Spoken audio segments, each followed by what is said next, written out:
Hello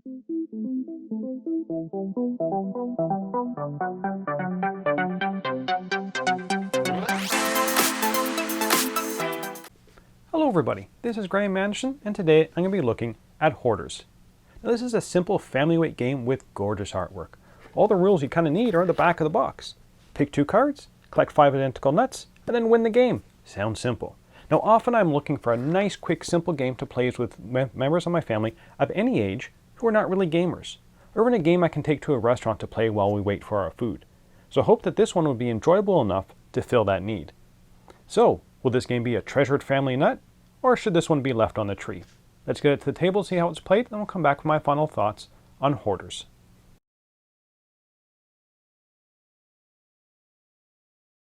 Here's Hoarders set up for 4 players. Each player has an identical deck of 6 cards. The nut cards are shuffled and each player gets 3 face up in front of them, and the rest of the stack are placed in the middle. The first player gets the crown and play starts. The game is played in a number of rounds until one player gets 5 identical nut cards in front of them. A round is played in 2 parts. First, each player will play 2 cards of their cards face down in front of them. Then, starting with the first player, each player will reveal one of their cards and perform the action of the card. They'll go around the table twice and then the round is over.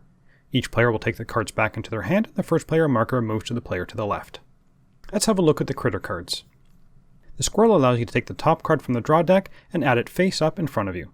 The raccoon allows you to steal a card from in front of someone else. The hamster is played in response to the raccoon. If someone plays a raccoon and targets you, you can reveal a hamster and stop them. A hamster can only be used to stop a raccoon when it is revealed. You could not use a previously revealed hamster to stop a raccoon in the future. If you reveal a hamster on your turn, that is, it's the only card you have left, then nothing happens and you leave it face up. The groundhog card allows you to repeat the card you had played in the first round. If your first card was a raccoon, you may target a different player. If the first card you played was a beaver, the groundhog has no effect. The last card is the beaver. When anybody reveals a beaver, all other players must reveal their beaver if they have played one in this round. If you are the only player that played a beaver, you get to draw 3 cards from the draw pile and add them to the face-up ones in front of you. If anybody else reveals their beaver, then all players who did not reveal a beaver this round will be able to take a nut card from the draw pile. And the game will end as soon as someone has 5 of the same nut cards in front of them.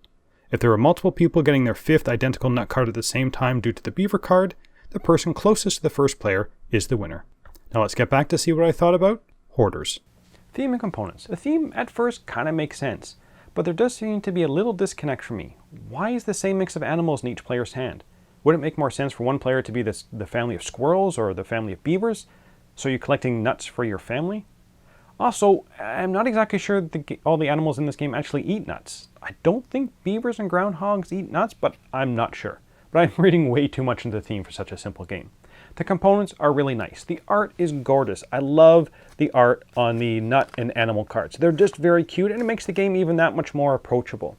And the quality of these cards is fine. So on to the gameplay. Well, you just kind of saw the entire gameplay, and I'm pretty sure you've already made up your mind whether this game is for you and your group. When I played this game, I got anywhere from it's alright to this game is horrible.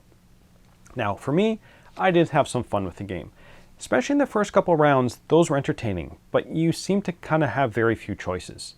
I enjoyed the pushing your luck with the beaver card, but that can only go so long. But the raccoon and hamster combo did get tiresome very quickly, especially when there were 2 or more players going after the same nut type. They would just steal a nut from each other, round after round, and then protect themselves with the hamster. I think maybe if there were face-up cards for the squirrels to choose from, or some minor or even major tweaks to the gameplay, like maybe losing one of the played cards for a round or 2, it might make the game more enjoyable. As it is, the game did feel a little underwhelming after a couple of rounds. So, would I recommend this game? I think for the most part of you that are watching this, no I wouldn't. But I can't discount this game entirely for the right group or family. It's just not for me. I love the art and the quickness of the rounds, and the main mechanism is a good idea.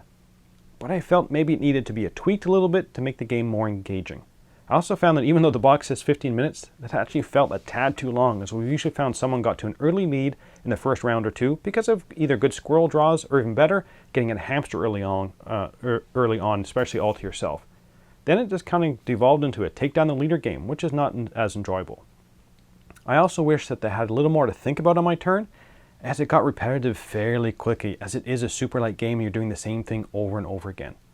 So I'm going to give this game a 5.5 out of 10. For me, the game was just too light, and after rounds, it just wasn't enjoyable anymore.